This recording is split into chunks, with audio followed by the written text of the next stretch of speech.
sneaking a little like I don't care. No? That's good. Oh, that Okay. works because Do you they think want that'll that. get banned too?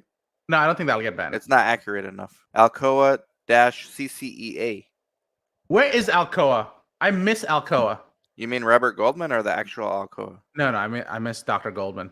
Dr. Gold, yeah. He gave me a great idea for a video, Alcoa-CCEA. I've done one on Alcoa, but never with the -CCEA, so I just What is did one. CCEA? Man, I forgot already. I know first C is complete, then it's continuing or consistent. No, sorry, consistent. Then it's I'm what's that looking it up right E? I now. just did this. Alcoa, complete, consistent, enduring, and Enduring. available. Yeah, available makes a lot of sense. Enduring, I'm guessing like archives and stuff, but I don't know. Your guess is as good as mine. Available means paper and electronic data are required to be readily available for review, to the audit, and monitors. inspection. Yeah, because when I monitor a lot of sites, when I used to monitor, a lot of sites would tell me, "Oh, well, the last visits are not available yet." So you could review all the old ones, but the last ones are not available yet. And I'm always like, "Okay." Well, I my wrote it issue with that down. would be, is it contemporaneous at that point? No, it is, but I documented, hey, the last 2 visits were not available because, and whatever excuse the coordinator gave me, but I had so much to monitor anyways, didn't really matter. No, I get it, but I wonder from a compliance perspective, from a quality perspective, if you say that you are Alcoa, you need to be recording contemporaneously. And if you're looking at source docs Yeah. to argue that Yeah. last visit data isn't available because for whatever reason, Well, usually the excuse is the labs were printed off but not signed yet by the PI, so therefore are the entire visits with the PI. that's fine. Well, I have no issue with not signed off, but can I still see the labs to make sure the data is actually being entered properly? Now, the fact that the PI that's hasn't signed where up on it. that's is a where it huge gets fuzzy, you know? Yeah. I don't think it gets that fuzzy because here's what I'm really looking for, right? If I'm auditing, so when I audit it, this is how I look at things, and I'm curious what the others do it. But when I audit, I go, can I back up the data? Does the physician agree that the backed up data is accurate? Is an important step, but I want to first check if the data itself is accurate.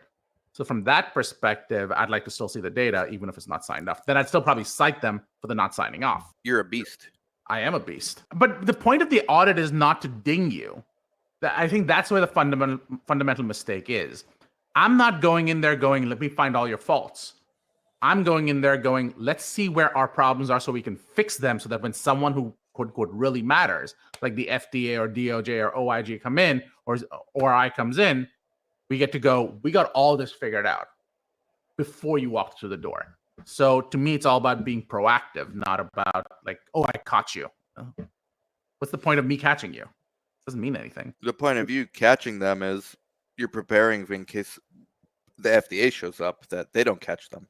But that's exactly the point. So my point is, as you're pointing out, I'm using the word point way too much. I'm agreeing with you. It's about preparing you, not about catching you. That's okay. You're agreeing. Okay. That never happens, does it? Listen, no, it happens a lot. Listen, Darshan, unlike other fraud pods where we open it up with going through a contract, which is pretty boring, but it's actually interesting when you do it. Let's not, because we've put this topic off way too long. Medical spas. So I have a question for you. Do you remember? Do you ever watch Jimmy Kimmel, or are you sort of anti Jimmy Kimmel? I'm not anti anyone, but I don't watch TV. I watch like shows. Okay. I watch like brainwashing stuff. Like fair enough. So Jimmy Kimmel has this piece where for like 10 years or 15 years, he started this thing where he'd go, oh, we're going to have Matt Damon on today. But unfortunately, we just got too busy, so we couldn't bring him on. And they did that for like 15 years. And it was a running joke on the show. That's pretty funny. That's right. Funny. I think med spas are Matt Damon. Like every time we decide to go talk about it, something else pops up. Something else pops up. I'm a huge fan of Conan O'Brien. I don't like how they did him dirty, but that's another podcast. See, I'm not sure I think they did him dirty. I like Conan as well. And I think his podcasts are awesome. But he got a little bitter after that. For a while, he lost some of his humor, but it came back. Yeah, I think once he got over it. Once he got over it, it came back. He's got a weird sense of humor, and I love it sometimes, and sometimes I'm kind of struggling with him. You know who I like? I like the 4 billionaires who sit down and talk. Those guys are All really In, good. the All In Yeah, All podcast. In podcast. Oh That's a yeah, I really love good that one. pod. Yeah. Because I feel like they are often talking about like all kinds of stuff. Like you and I used to do back in the old days. Yeah. Like Yeah. today's kind of one of those days. We're going to talk about like all kinds of random stuff, Well, including why med don't we spas, start hopefully. with before the Met Spa, so we give that a teaser.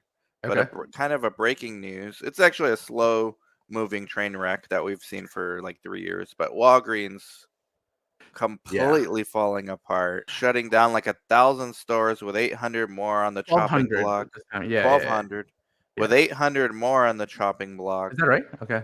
Yeah. Why? Well, like, what's happening? So I think so. I say this as a pharmacist Yeah. who, quite honestly, when I was growing up, when I was like in my early 20s and stuff, coming out of pharmacy school, I was looking at Walgreens. Walgreens used to be the place you really wanted to work, and Walgreens became the place that eventually everyone started moving towards metrics, going, how many prescriptions can you fill every single hour, and how much more can we squeeze out of you before we absolutely have to give you a technician. It went from a quality of life thing, which I get from a business standpoint. You can't run a business like that. You mean for the pharmacists? For the pharmacist. Okay. The pharmacist. We landed up from a place of this is a great place to work. People genuinely care about what we do. There used to be in Delaware, there's one called Happy Harry's that used to be like that as well. Two metrics running the place, the business people running the place, and it became less about how do I help my patient get better to what is the cost, the minimum cost I have to pay before the patient buys a prescription, I can move on to the next patient. And it's not wrong, it's just bad. And I think the biggest problem Walgreens is facing is this identity crisis. I say this with CVS as well, just to be clear, because I think CVS has the same problem that you can see. In that CVS is shutting down a bunch of stores. They've actually announced that they're going to do something similar as well. Because I think pharmacies are stuck. They're stuck in the old model of we'll do everything. We're essentially like a small grocery store. But do I really need a small grocery store? Because you're getting all your margins. What happened was PBMs came in and squeezed the pharmacy itself and said that you can barely make a profit. So where do you make the profit? You make it on the front end. So the logic was let's just make a really big front end, and people will come by. And that worked great when people didn't have options. But now my option is I'll have Amazon drop things off on my front door. I have an unlimited choice of things, and it'll come to my front door. I don't need to step out of my house. There are literally weeks I go without stepping out of my house. Are you serious? Yeah, I literally can go weeks without stepping out of my house. The only exception is I have to walk my dog. Outside that, I really don't have to go. Wow. You're living in the future, man. No, I really need to probably step out of my house and go to the gym more often. Interesting, because I mean, you're right. Like, I no longer get my prescriptions filled there. I go to Sam's Club just because it's convenient and it's fairly cheap. But I do use it for when I need something. Like, let's say I have a cold, right? I'll go get a Vapo inhaler. I don't want to go to Walmart. It's too crazy. I don't want to navigate all that. Just what if a 7-Eleven carries it? Yeah, they usually don't have enough of a selection for me to want to go. Like those Walgreens and CVS are like perfect size for this. For like, this is what I need. Maybe if I need some water, I'll get that too. But the margins on that stuff aren't great enough to I know. But consumers losing out because it's nice to have that. Yeah, but I think that the answer isn't, oh, we need to shut it down. I think Walgreens and stuff need to develop a better identity. So, for example, but what is that? I can give you several. One identity you could create an entire Walgreens that's a health food store. You could create an entire and compete with a Sprouts or compete with a Whole Foods or no. I'm thinking I would love to have a pharmacy whose entire system is how do I get you the best food? How do I get you the best education on being the healthiest? Connected to like a gym, like that whole. But how can they pivot that quickly when right now they're selling Snicker bars and high fructose corn syrup? That's the problem. That's exactly the problem. They've waited so long. Something's got to give, and I think they're giving up on just saying we'll close stores. Well, maybe pivot into a different area. They tried doing that with like, oh, we'll do labs. Well, you and every other person. So clinical research was really a money grab. It was a B2B. It wasn't a loss, a leading what do they call it, loss leader? It Yeah, wasn't that. It was actually a money grab. I think they should have, 100%. Wow. I think they should have done like a GNC. Imagine a Walgreens Yep. that became a true GNC, better than a GNC. Yeah, because GNC is not that good. Correct. Yeah. I mean, I'd love to have pharmacists come out behind the counter, give me advice on here's what you really should be aiming for. Here are the studies that back Or this a up. holistic doc or something like Yeah, that. now you're talking. So that'd be how about diabetes? How about what do you call, like any disease state? Pick one, be the best at it. I would Obesity. love to be part of those types of Walgreens. Yeah. I'd become a specialty area. So that's one. You could have one on just digital health. I'm carrying an Apple Watch. I also have a heart monitor. I also wear like a helmet that tells me how my brain waves are doing, how much REM sleep I'm getting. Those are just numbers for me. Put all that together and tell me So what it all means together. Can Walgreens do anything with the data they have? Or are they just too bureaucratic to actually have any value out of that, and they're just going to shut down? Because they have a shitload of data on everybody. They do have a shitload of data on everyone. My question, I don't know if you're asking the question from a legal angle or from a business angle. Both, like practical and like, yeah, I mean both. So from a business angle, absolutely. Legal angle, I think they should be able to still do it because depending on where they're getting the data from, you should be able to pull it off as well. It's sort of like moving the Titanic. Like even if you say I'm going to move it, it takes forever to change the direction. So maybe shutting down stores gets you able to move quickly. The problem with it is there are too many layers of bureaucracy. So it's not a bad segue to medical spas. Yeah. Because from what I understand, and or maybe Walgreens can get into the medical spa space. I mean, I can see haven't read shit about that, but we're just spitballing ideas. Like, what if they do? We have a rare X comment. Wow. Batman here. Billiam Wild. When are you going to talk about the quiet part out loud? The stuff that CRCs do for PIs. Billiam, I'm trying to get the bag right now. This stuff happens. Like, what do you want me to say? Every single site, maybe Darshan, go ahead. Close your ears. Okay. Every single site, the CRCs do things for the PIs. Every single site. This is not a secret. It's all about documentation and what you can prove to the FDA. Because even the FDA knows this stuff. They're just trying to catch you red-handed. No. But if you document properly, I would argue that the FDA is really looking at, is it appropriately delegated?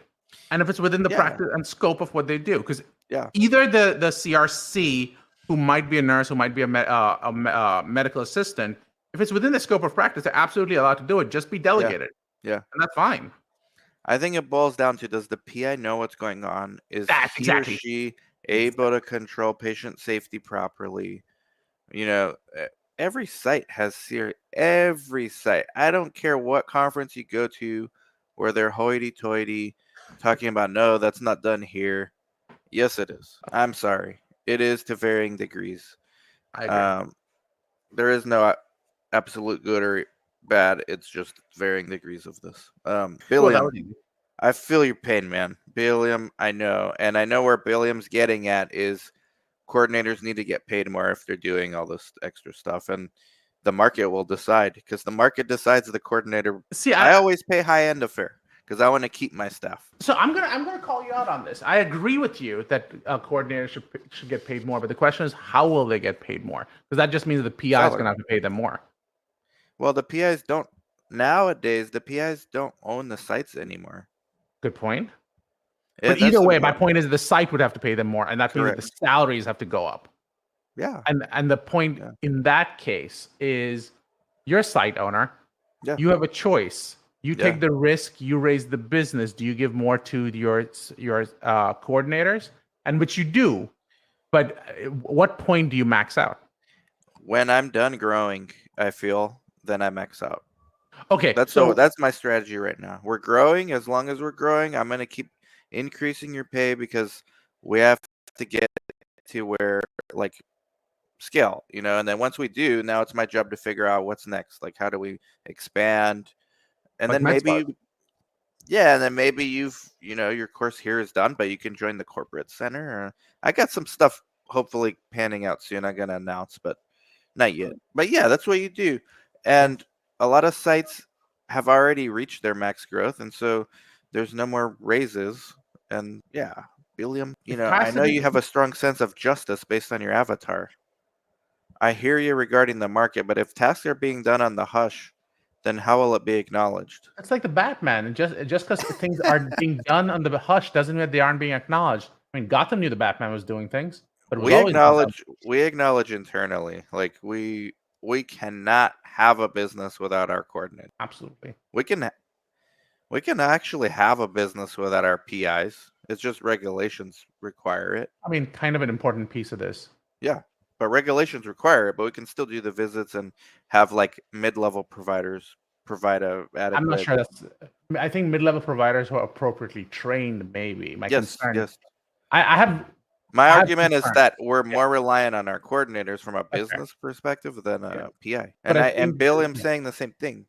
And that's where the frustration comes. Billiam, be the change you want to see in the world. Start a site yeah. and you figure it out. I'm Is that too harsh? no, I love that. I love that actually because I think that um everyone agrees that I think everyone's salary should be raised. There's no one's salary I'm gonna go, yeah, you know what, let's drop that salary. Well, But the Walgreens. question is, If I'm running Walgreens, we're no, dropping even the then, raise their salaries. Why not? Everyone else's salary is being raised. salary. Hell, we Okay. did that during COVID. Everyone's salary got raised, Okay. but the impact of it was no one's salary got raised because everyone's salary got raised. Right. Right. The point is, can the business sustain it? And then try Yeah. running a business, see if it actually makes sense. So I Yeah. think what Billiam is really saying is we need more entrepreneurs who are testing new models and therefore seeing. I know he's not really saying that, but I'm just putting words in his mouth at this point. Uh, I think entrepreneur is not like I don't know. I don't know. Let's just go to med spas right now. Well, that's another podcast. Listen, med spas. This so is huge. yeah. So let's be clear what we're talking about when we talk about med spas. There are Please, different please define levels. it because I have my own abstract understanding of what one is. What do you But think it means? What do you think? like a center of holistic health where you pay cash and you get what you can't get at your regular PCP. Sometimes it is your PCP, but it's a different service, and it's more like full service. Like you need acupuncture, or you need like pellets, or you need I don't know, things that are not covered by insurance, and So med spas can be a bunch of different things. weight loss, So let's beauty, aesthetics, that kind of stuff. so you've got to be careful. There are certain things, like you said, sort of what I refer to as the woo-woo part of the med spa industry. I need a acupuncturist who's going to do like a Reiki massage, and that's a med spa. Sure. For that, you don't really need, in many cases, depending on, again, state by state specific, just to be clear. And as you pointed out, not legal advice, but like you want to bring a Reiki master who's going to make sure that your chakras are lined up properly. That might be a med spa, as you call it, and that's fine. You may not need a physician to own that. You may not need someone else to do that. You might also have someone saying, "I want to administer IV banana bags," so that, you know what banana bag is? Have you ever heard that term? Like for electrolytes and stuff like Yeah, that, like exactly. dehydration. Yeah, I've had them done a lot. We live in Arizona. Right. So having a banana bag to make you feel better and sort of revitalize you, that might also be a med spa. And some will say that I go in there to get my Botox done. That is also a med spa. Getting my Botox done under the supervision of a physician or by a physician, that's probably going to need like appropriate registration, may have appropriate supervision. Woo woo acupuncturist, acupressurist, not so much. So it covers a lot of ground. What you want to be sure about is which one do you need to cover? What licenses do you need? Are you going to do it in person or online? And all of those things come into play, and that's how you decide whether you're a med spa or not. Get the appropriate agreements in place, licenses in place, and see how your state boards are regulated. Because some state boards will say, you know what, we don't need to regulate med spas. Some will say we need to regulate them as doctor's offices, and some places a bit in between. Every state's different. I know Arizona's pretty lenient with most Is things it? compared to where I come from, California. Well, last time you and I spoke, you said that about the practice of medicine, and that didn't quite plan out the way you thought it would. True. I'm just using it in the context of like California, comparing Okay. California to. Did we look up California at that time? I know for things like pellets, like hormone replacement therapy and things like that, that patients usually pay cash. But you might be able to do that, as for example, in the case of menopause or perimenopausal symptoms. That may be covered and may actually not be a med spa thing, might actually be a straight up. It is. It Yeah. is. But so they do it at my doctor's office where I do research from. They actually have a big part of, not so big, but a significant part of their business, the private practice, is pellets and Right. it's Testosterone people, replacement kind of yeah, stuff. testosterone replacement. So hypogonadal or just whatever reason, males, females. From what I understand, it's usually cash pay, no matter what the diagnosis. Depends, not always.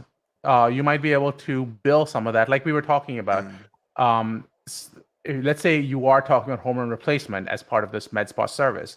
If Yeah. it's being done as part of the treatment or diagnosis, it may be billed to insurance. But otherwise, they may have a pure cash component to it.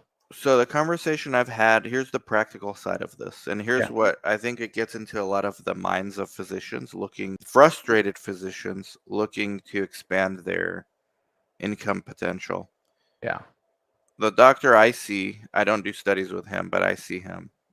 So I go to a doctor that I don't work with just to keep it clean. And he tells me he's phasing out standard private practice. He's tired of battling. He can't compete with the large health systems. They can basically starve them out. They negotiate in bulk their rates. And then those same insurance companies come back to each independent and say, this is what you need to start charging. They don't want to do it. They give them a lot of headaches, basically. And he's been phasing over 3 years since I've seen him. Slow transition into this kind of a med spa kind of thing, where it's a lot of pellets, testosterone pellets, a lot of weight loss, a lot of like Botox. And he's saying it's much better to do that. You don't need to worry about battling with insurance companies. It's all cash. You can spend more time with the patients. That came up a lot. He said, look, in my regular practice, I can only spend like 10 minutes because we got to book like 5 people an hour. Whereas in the cash pay, I can actually spend 20, 30 minutes with a patient, actually know what's going on. That's clearly a trend. It's not just him that I'm hearing this from. Physicians across the country are getting fed up as consolidation is happening. Just independents are doing this. In addition to research, like research is also a big motivator for them, but this especially, this is a little easier than research for a lot of the doctors. Less regulations, from what I understand, than clinical research. Clinical research sounds intimidating to a lot of these doctors, so they're like, well, unless I meet someone like you, I'm not gonna be able to do this on my own. And that's why Chris and I's consulting business really booming. But a lot of them are med spas too. Like, hey, we do med spa. We also want to do research. We want to do everything except bill insurance for services. What is your take on this? Is this an accurate gauge of the temperature? And what does this mean? So I have several responses to that. The first thing, I think COVID burnt up a lot of our healthcare providers. I think they went from I genuinely care about my patients to everyone's coming. A lot of people are lying about how sick they are. Some people are totally serious, but they aren't getting the care they need. COVID just sort of exposed a lot of our weaknesses, and people are ready to quit. I know a lot of physicians. I know a lot of PAs, a lot of NPs, nurses, pharmacists. We're just going, I don't care what you pay me. I'm not willing to do the work anymore. So I think they're looking for better quality of life. What has that meant? People going into what they call industry. I mean, in our case, we kind of work in that space, but industry usually means like working for the pharmaceutical industry. Some will say I'm just going to become do something like I'll choose anything. I know pharmacists who literally join these advisors to go give me a different job. I can't do this anymore. So from that perspective, I think we've reached that point of burnout. Yeah. And we need to do a better job. And I think the metrics that people put on these pharmacists, on these nurses, on these doctors, whether it's from a cost perspective or from a workload perspective, it squeezed a lot of people out. So that Walgreens story was actually a perfect segue for the. It was a perfect segue. It Yeah, absolutely was. unintended, but Yeah. yeah.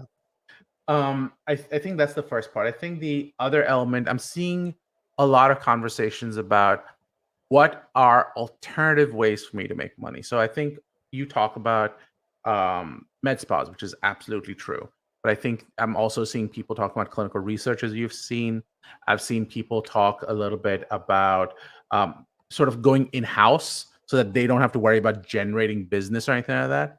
I've seen people going that I'll just go work. Wait, what do you mean go in house? What does that mean? So it might be something as simple. I just want a job. So I'll just go work. Okay. Right. Yeah. I'll go work for a startup and be the doctor inside. I mean, Dr. Goldman does that. He's like, this working as a clinician is exhausting. I think I can do a really good job working in startups. So leaving the practice of medicine altogether and going into, okay. Correct. That might be another direction. And then there are those going, I have the experience. I enjoy patients. I don't want to just give that up. So that's where your research comes in. That's where your med spas come in. Speaking, I'm not seeing anyone talking about how much money doctors can make from speaking at these conferences, doing a lot of these sort of speakers bureaus, that kind of stuff. But don't you typically have to be a high prescriber for that? Not necessarily. No? So it depends on where you are and what you're doing. So for example, if you're speaking at a national conference, yeah, they probably want someone who's very, very impressive and has that global sort of reach or national impressive, reach. AKA churning out scripts. Not always, and not necessarily. Like think about Sanjay Gupta or Dr. Oz. Like I don't think they write scripts anymore. Actually, I believe they do have a practice, but that's not why you're hiring them. Yeah, but those are outliers. I mean, that's not. But that's my point. You have to be impressive in some way. I got you. Okay. So for the majority, it's those first 2-3 options. But hold on. You also have what are let's say pharmaceutical companies looking for. Pharmaceutical company may often be looking for someone going, I need a doctor who's respected in the community, who can talk about using my product in their community. So for example, let's say you have a doctor who was involved in certain clinical research. Now that drug has been approved. We need someone who's maybe local, who can talk about the experience of using our product and see what their experience was. That's a conversation that happens all the time. I've seen doctors who go, I helped, I'm working with this pharmaceutical company and they are trying to build an AI. I'm going to work with them to evaluate what their AI looks like. And if that reflects the type of work I do and advise on that. So be an advisory individual in that role. So there are many, many places to get into. Med spas is absolutely one of them. And I think it's growing. But it's not the only one. Absolutely. I think it's growing big time. I think concierge medicine was another one. Right. Aren't those things like I think of that as the same, no? The same thing. Concierge versus med spa. So concierge medicine, maybe med spas, as you generally put it, tend to be more like between the frou-frou to the looks kind of feel to it. So it's not necessarily aesthetics because you obviously have dermatologists and the like. Yeah. But I'm talking about someone who might say, I'm going to manage your diabetes. And I am your doctor. You have my personal cell phone number. You call me whenever you want. Would it be fair to say standard practice of medicine right now is like disease management? And then this is like which is being med spas or concierge medicine? No. Standard private practice or standard doctor's offices, disease management, med spas, and unfortunately things you have to pay cash for, health optimization. No. And we've reached a point in this country where if you want really good health, you got to pay out of pocket. I think concierge medicine is still, I think, disease management. Med spas, You're sort of suggesting med spas are sort of this optimized thing that people don't have access to. I don't think that's what it is. In fact, I'd go the opposite way. Hmm. I would argue that in many cases around med spas, the evidence is not completely there yet. So it may be completely like it works and we know it works, or we don't have the evidence to prove it and there's no one to stop you. So you've got to be careful about how you choose your med spa as well. But the appeal for physicians, I mean, Mhm. unless I'm missing something or Uh-huh. naive, Uh-huh. is because it's mainly a cash Yes, business. I would argue that you're right. I would argue that you're right. The appeal is that it's a cash business. I mean, I think I read somewhere that it takes at least two full-time people for the average doctor's office to literally run their business purely to negotiate with insurance companies. So the bureaucracy has gotten so Yeah, bad. especially for a non-specialist, like Right. yeah, Exactly. internal. Because I work with internal medicine and specialists, and I see the difference in their infrastructures. Right. Specialists don't need Is it that not as kind of bad? infrastructure. Okay. Yeah, I they just don't learned need something. billers. I mean, they need biller. They don't need authorization. Right. The internal medicine need a full-time authorization. Right. And Just I think answer the phone and basically fight. That's a defensive position. yeah. Who wants that? Um We can just open a med spa and go full offense. and Golden that's State exactly what. Warriors, baby. Run But and here's the gun. problem. Are you helping your patients in a med spa? And I think in many cases they are, but in many cases they aren't. And you've got to The be argument is that they do. If you talk to my doctor, who I would love to have him on, maybe he would be down. I mean, maybe I can get him on in the next one with us. that sounds fun as a I'll good ask fraud him. pod. Yeah. Yeah, I mean, I think he's pretty vocal about it, and in our community at least. Yeah. Smart dude too, young, so he's not anywhere near retirement age, and he's trying to figure out his future and the future of this art and science that we call medicine. I mean, I'll give you one topic that no one's talking about, but you have mastered.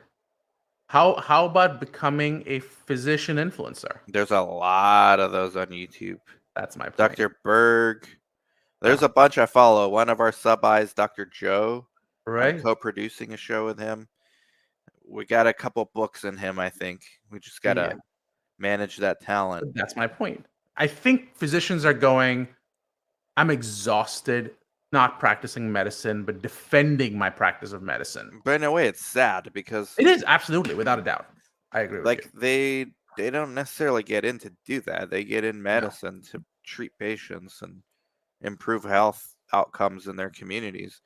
I think this consolidation, like do you go to like a big medical center, or do you go to like a small mom and pop I for don't go to either, yourself? which is I'm confused. I don't You go don't go to to either. The hell's wrong you with you? mean for a doctor or you mean Yeah, for for like your like a doctor. regular? Okay, Yeah. okay, okay. I thought you meant for my med spa needs. I was like, I don't have a med spa need. No, But no.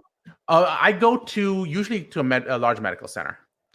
And do you like the service you get there? Or? I have some really good doctors. I actually Okay. genuinely like my doctors. Okay. I mean, they're there. Like, Yeah. my wife's pregnant right now, so we have no choice but to go to her. Congratulations. I Thank didn't know you. you made the announcement. Everyone congratulate him. Can I someone mean, say congratulations? I guess I just did, but we have to go to for that option in a smaller town. Yeah. The only option is large health system, and the doctor there is actually really good, but the system itself, it just feels like It's you're on a conveyor belt. standard advice. You can Yeah. get the same advice on Google. Yeah. Why am I here? They're just being safe, They're just trying not to get sued. Whereas my doctor, when I go to him, small, borderline med spa hybrid, Yeah. he tells you the truth. I feel like it's the truth.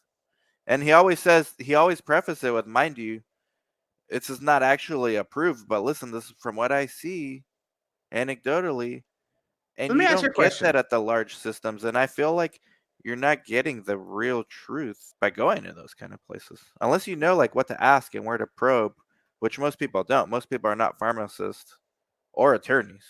And I would get bet they're very careful with you. You're an attorney. I I tend to defer to authority a lot. So I actually like my doctors telling me what they want me to do. Um, Okay. but here's the interesting thing. What you just said. You said from what I see, this is what I recommend for you, even though it's not been proven. You're in clinical research. What is your take on someone saying, I am the data point, my treatment based on my, is that enough for you as someone who owns a clinical research site? Yes, here's why. When it comes to healthcare optimization, not disease management, luckily, besides hypertension, I don't have anything. I'm starting to get a mild BPH, but it could be managed. Yeah. I don't have anything urgent. Like at this point, I'm okay with let's try things off the record or off the book, where they call it, off label, Yeah. So it's to funny you say optimize. that. I go the other way.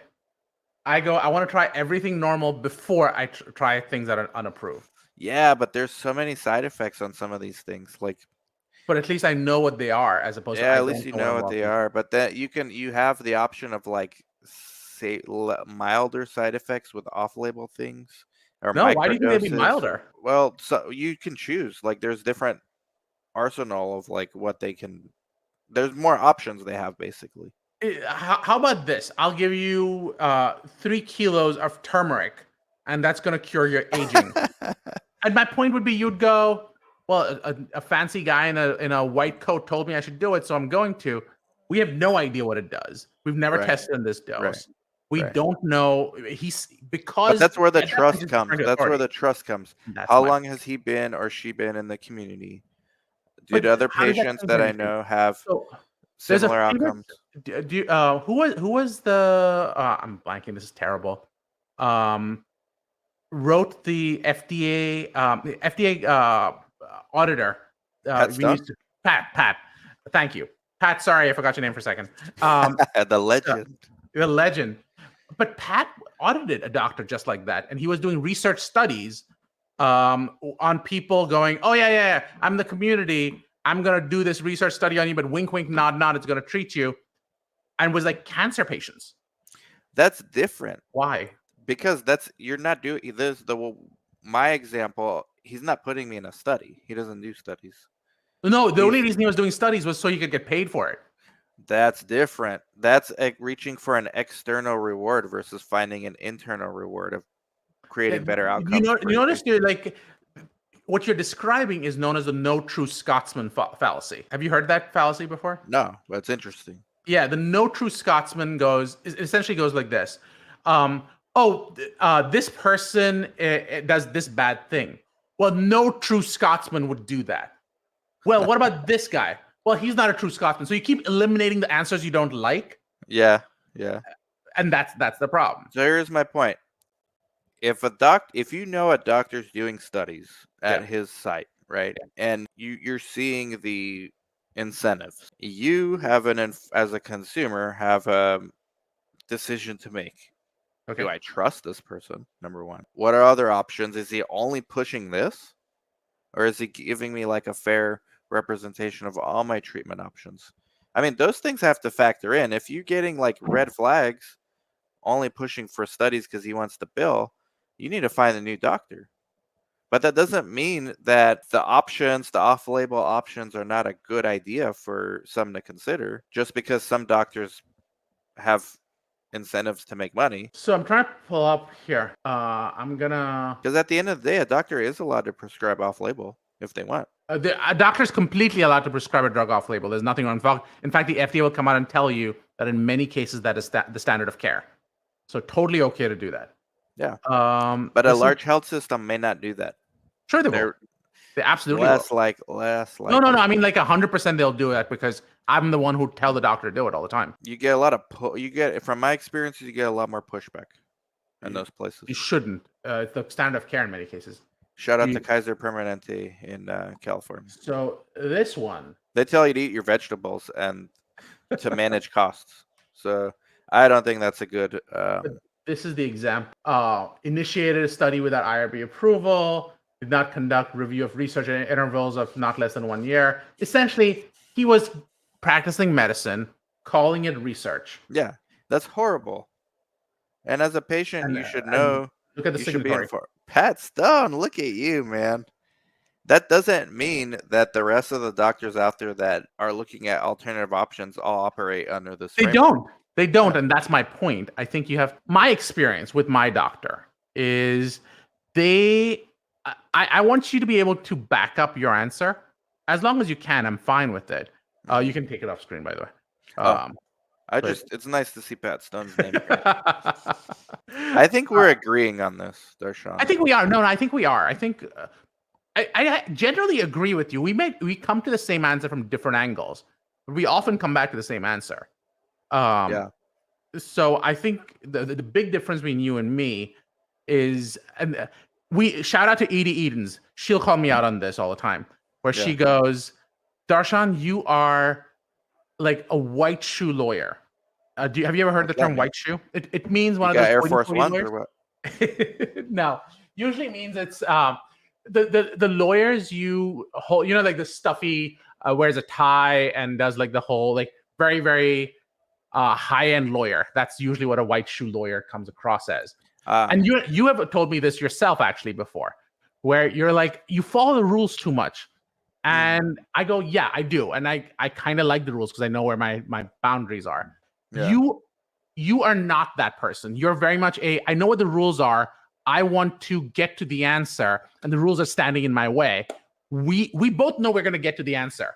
And how we get to it is difference. And I think that you are one of the things I love about you. I want to call this out because not enough people give you the credit for this. And you and I have had this conversation offline. You're very, very open-minded. So just because you may not agree with an answer doesn't mean that you'll go, you're wrong. You'll go, I'll think about it. I might make changes. I might make differences, but I'll think about it. And that is what gives you the education to go, I may not be doing everything 100%, but I'm doing it about 70%, and I'm happy with that. I'm taking the risk on the remaining 30.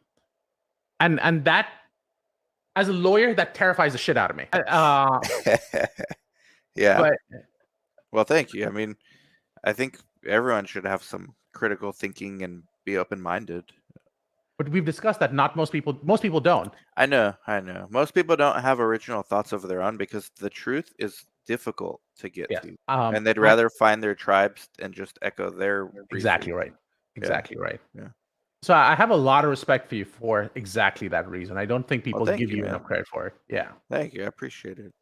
I think a lot of physicians are struggling, and I'm a fan of the private practice individual. I think I'm not against consolidation necessarily. It's a free market, but I think it's a little bit sad when you take away physicians' ability to maintain a practice in their communities by essentially allowing monopoly in especially underserved communities, right, where they're needed the most. I think that's exactly my point. I think we're gonna several thoughts that came out of this. So one thought is, I think whether it's Walgreens or whether it's physicians' offices, what we really need to be worried about are healthcare deserts. So they used to be called pharmacy deserts, but also healthcare deserts. This idea that these individual shops will shut down. Who's going to take care of my needs? And it's I live in the Philadelphia area. Regional center. Beware. I've been taught beware of anything with regional after it in the healthcare setting. I don't know if that's true. I don't know if that's true, but I will. This is one of those situations where you try to bait me into talking about China. I go, I want to go to China one day. And no, there's nothing to do with China. It's the United States, man. Right. But anyway, so the point being, I might be representing a regional center at some point. Who knows? I'm not sure. I get you. You got to play politics. I don't have to. I mean, no. And if I do, I'll tell them the truth. They probably agree with me. They don't go. Their own families don't go to their. But what if you don't have a choice? What if you don't have a choice? They'll drive to Phoenix or Tucson. I know these people. Okay. I don't think I know. Okay. The executives of these regional centers' own families don't go there. Interesting. For the most part. Now, if it's something simple, yeah. Something big, they know better. So I think that's exactly what it comes down to. I think in many cases, you are looking at alternative. I forgot where the hell the topic came from. We were talking about something, and then we got the regional centers. Well, med spas, though, do you encourage more doctors to look into it? Like the private practice entrepreneur that don't want to give up or sell to the regional in their area. I'm struggling here. I need some cash. I love it. I love it because I feel like you as a doctor have opportunities that I can't practice. I could have a pharmacist license. I'm not allowed to prescribe, and you Can are. you own a med spa? Or you just have to I hire a can't. doctor, right? So no, I can hire. I can own a med spa in some cases, depending on the Really? state. Can I? Um, yeah, Yeah. absolutely. Okay. Depends on the state. But Hit me up, doctors. Maybe we'll do a research med spa combo and take over the industry. I don't think that's so far off. I You don't think it's absolutely far off might be. either. You can also get a bunch of IITs there too, investigator-initiated trials. I think you absolutely can. With IITs become tough though, Yeah, you because don't do them to make money, but you do them to like let the pharma know that you're there, and then do they you think give that you other stuff. works? I know some. I've done a few IITs with a few people. Dr. Hazen, rest in peace, Dr. Hoffman from the Bronx. He was an oncologist that was doing a lot of IITs in the immunotherapy for breast cancer. No, I think And IITs are great, but I've usually seen them done in large academic institutions. correct, there's an opportunity, I think, in the smaller The problem with places. IITs doing them yourself is that you usually can't get fully supported. You'll usually get the drug or something like that. You'll get the drug and a grant, and then you The can grant either is an be the iffy one. PA The grant is iffy. from the drug company. That's what I'm saying. It'll be iffy because if they are paying you a grant at that point, are you really an IIT? I don't So you got to know. be I careful. call it that. I don't know what else to call it. No, my point is, so there are different types of studies, right? One would be I am overseeing your study, in which case it's a regular clinical trial. One is it's an IIT, and the doctor's doing all the work. It's on his name. I'm not supervising or anything. Right.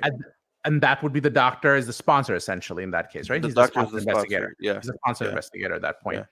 But the moment a drug company says, I will pay you and give you the drug, are you crossing a line? I'm not saying you are. It's one of those things you have to do on a case-by-case basis. Yeah. But you have to be careful that you're crossing the line going, you do the study, you get me the answer, because you're doing a proof of concept at that point. I'm giving you the money for it as well. You start worrying a little bit more about kickbacks. You start worrying a little bit more about oversight. So you got to be a little bit more careful with IITs if done in that format. And I think that's why they hired us to do that layer of like managing and to keep separate. Yeah, I think they did it the right way. They had a bunch of attorneys on the board. I recommended you, but they already had their people, so I appreciate that as always. But I think in 2016, man, this was like old school. But I remember 2016, 2017 for you being like an interesting. Didn't you have another weird situation around that time? Yeah, we were getting into IITs quite a bit actually, and then COVID was like the climax with a bunch of doctors wanting to test out. Dr. Hazen did like 100 studies at her site in Ventura on microbiome and fecal fecal occult monitoring matter and transfers and fecal transfers, kind of stuff. Yeah. Shout out to bifidobacteria. I remember those. You ever think you give bifidobacteria a shout out on the pod? I have learned to expect the unexpected with Safara on the pod. That could be a new podcast name, Safara on the pod. A tavern on the green, but Safara on the pod. Listen, I think the next pod should be business models for med spa, like hypothetical business models. Okay. Just give doctors a roadmap for how to do it. I'll come in with color commentary on how to add research, and we might get a bunch of doctors wanting to do it. Yeah, I feel like today we got people didn't know what to expect. We should promote the fact that we'll talk about med spas at some point and tell doctors come listen to us talk.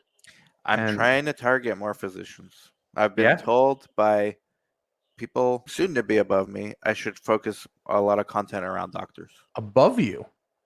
Who's above you? Soon to be. Maybe some private equity. Maybe some private equity. I don't know. Oh, okay. I don't know. I don't know. But even then, they aren't above you because you are the man. True. I mean, yeah, thank you. But yeah. Got to maintain some humility, so they'll be at least telling me, giving me advice. Here's what I'm saying. If you are looking for new ways to create business, what you do is you follow the Safara model. What you do is you actually just get into financial management. Because the truth is, I think Dan goes home, opens up a swimming pool with all those dollar bills inside, and then jumps in like Scrooge McDuck.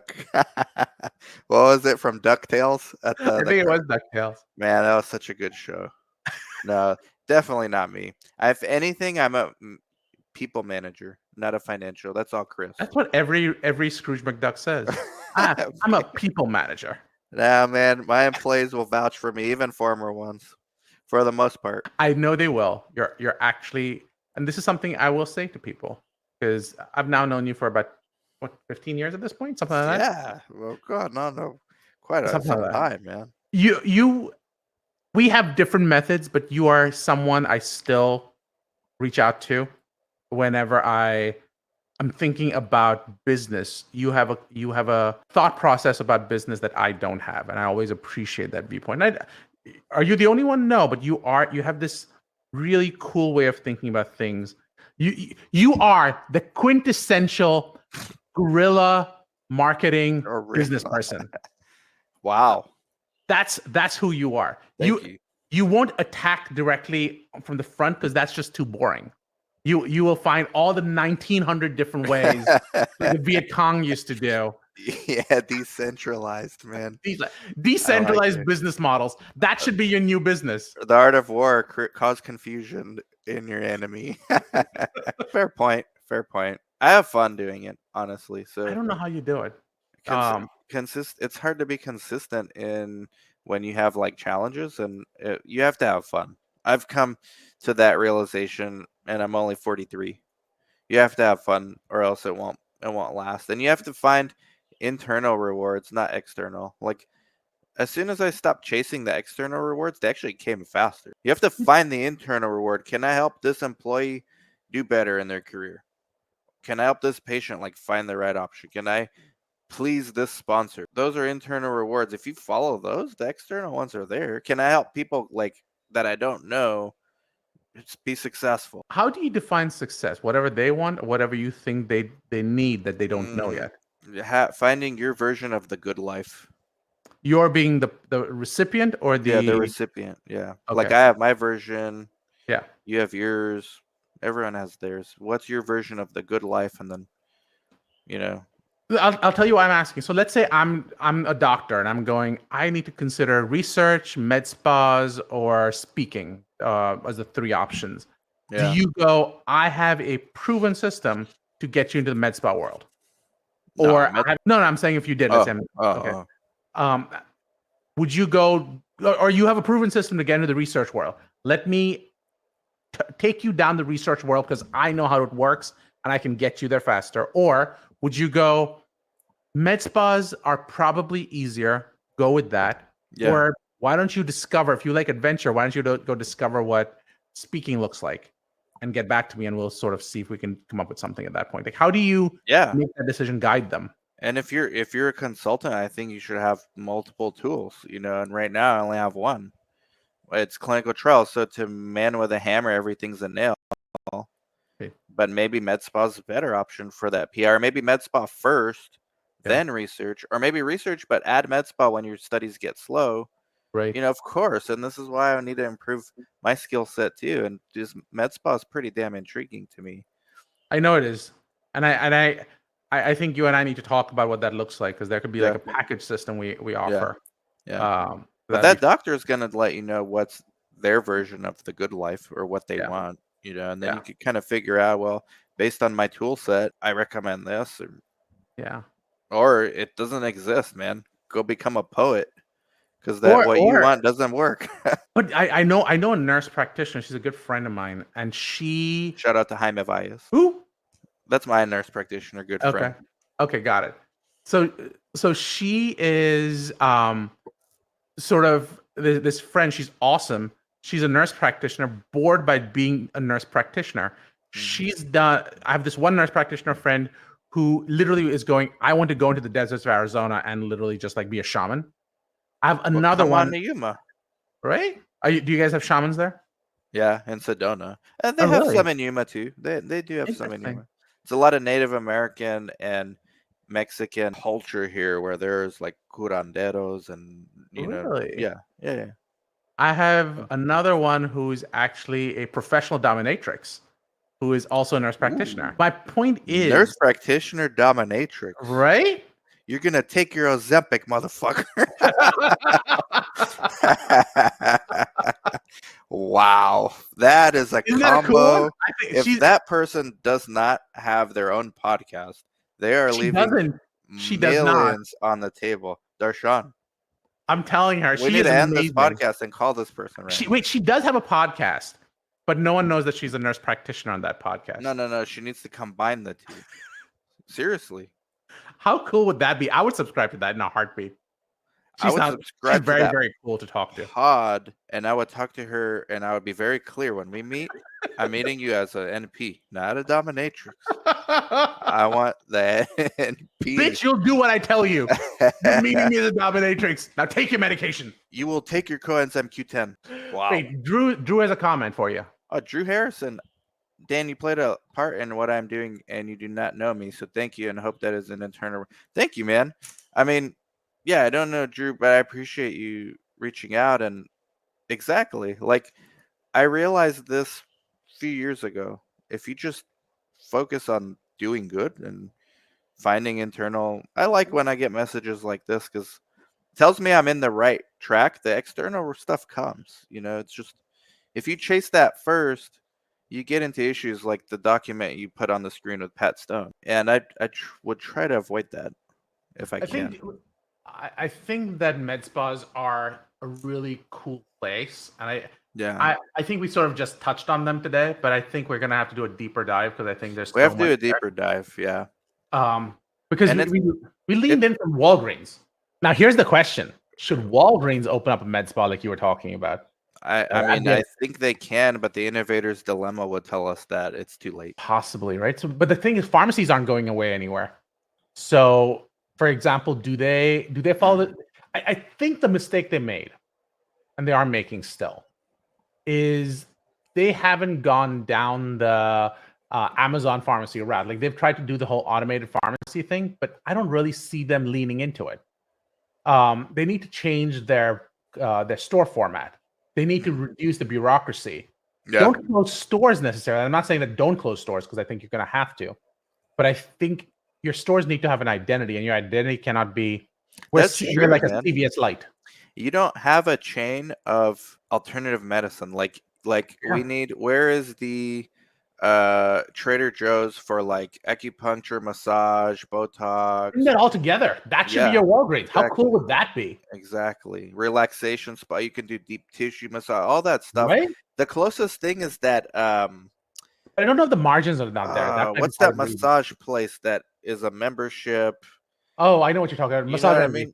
There you go. The closest thing is that, but that's just one vertical. Like Walgreens is big enough to do all that in one store. Become the healthcare go-to spot. Yeah. CVS tried to do that, but I think CVS is doing better than Walgreens, quite bluntly. Yeah, I mean, you don't read about them failing so far. Like, well, they're about to split up. You heard about that, right? Yeah, I think you brought it up to me last time. Yeah. So I think pharmacies are due for complete re-innovation.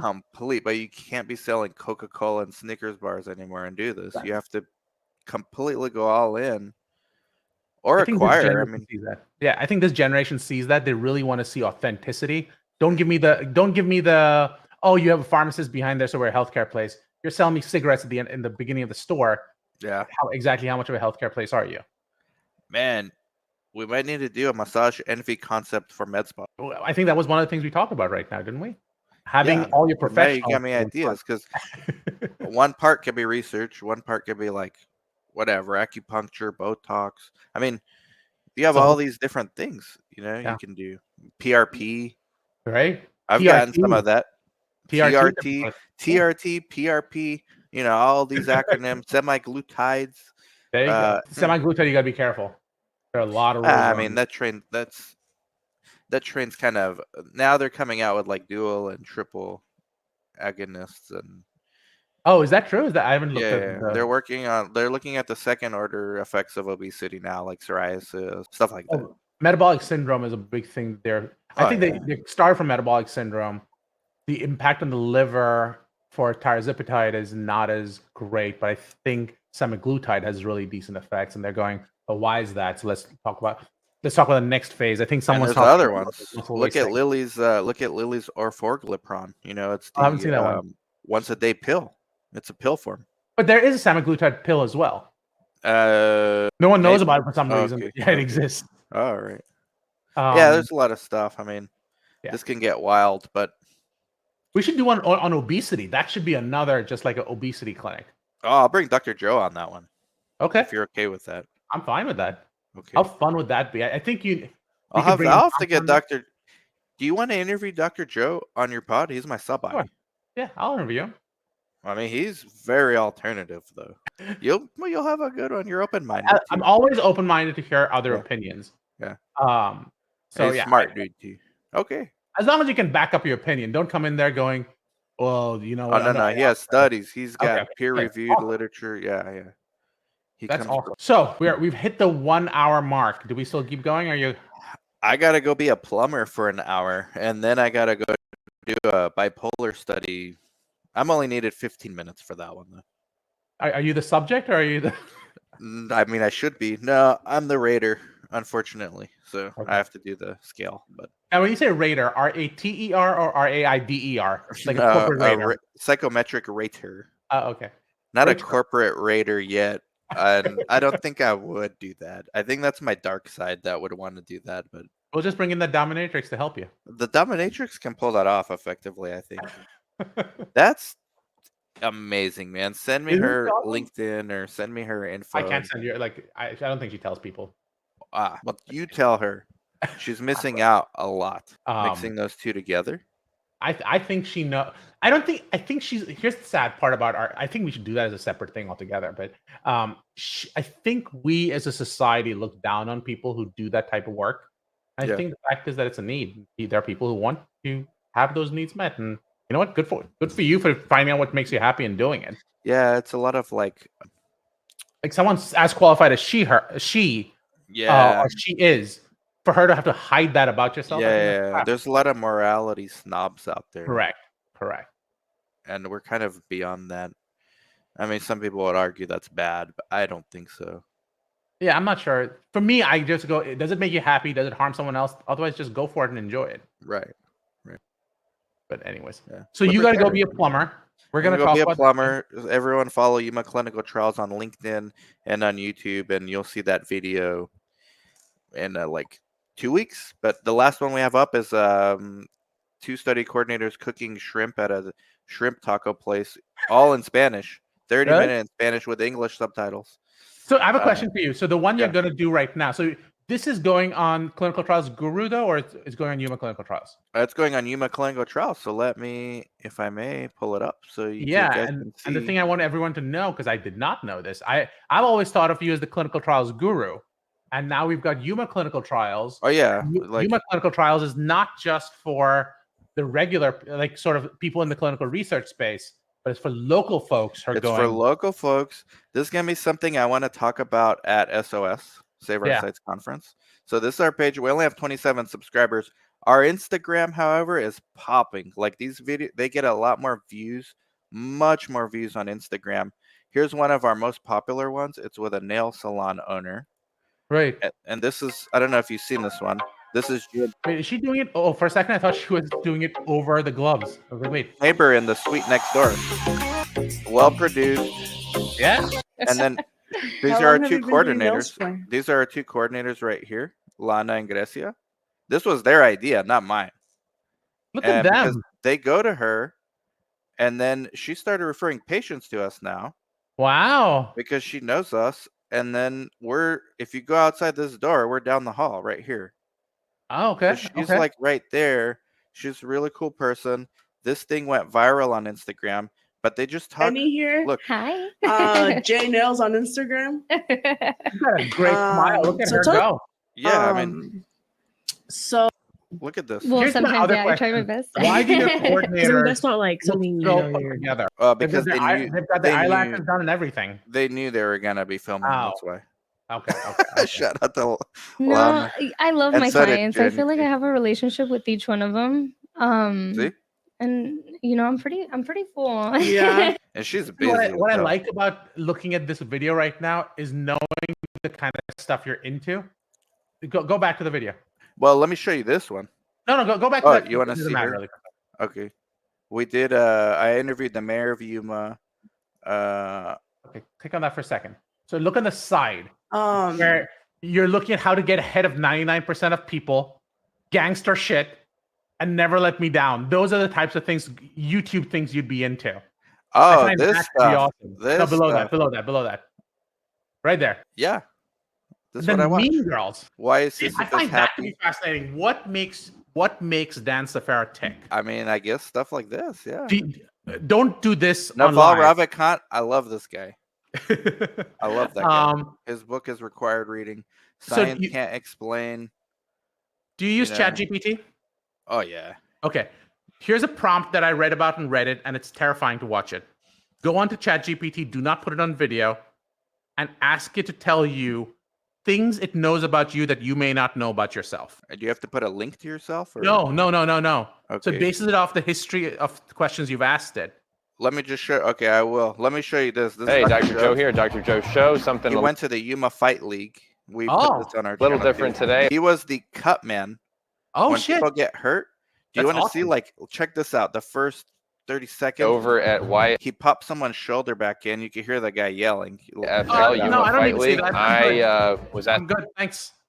No, where is it? It really don't. I fought, and I don't want to see someone's shoulder being popped back in. Yeah, he basically, okay, that, like, we do things not related to clinical research. Here's the one in Spanish, the first only Spanish one. Entonces vamos a ir a traer los ingredientes que vamos a ocupar para el cevichito. Okay, I'm going to ask you a question. Do they're they make showing how to cook. Digo, aparte que da saborcito, That looks da una amazing. Yeah, like, this is what we do, man. So today, Okay, you know what? I'm going to have to come to Yuma, and you're going to have to take me to this taco place. Okay, I mean, that's seafood. So Oh, is it ceviche? Then I want ceviche. Ceviche, yeah, that's what they made in that episode. Oh, really? Okay. It teaches you how to make it too. So I'm doing plumbing today, and I don't know where I'm going, but I'm going to someone's house, I guess. Well, I guess someone had a shit problem, and you're going to take care of it. At least on camera, I will pretend, and then I'll leave and let the real guy do it. So yeah, I will ask ChatGPT that. Love it. And I guess maybe people on this podcast, if you're seeing this, love to have you guys tell us what is something surprising you discovered that ChatGPT knew that you didn't know about yourself. I like it. Okay. Okay, awesome. Thank you, sir. Like, subscribe, comment, share. Go follow Darshan. Bye-bye.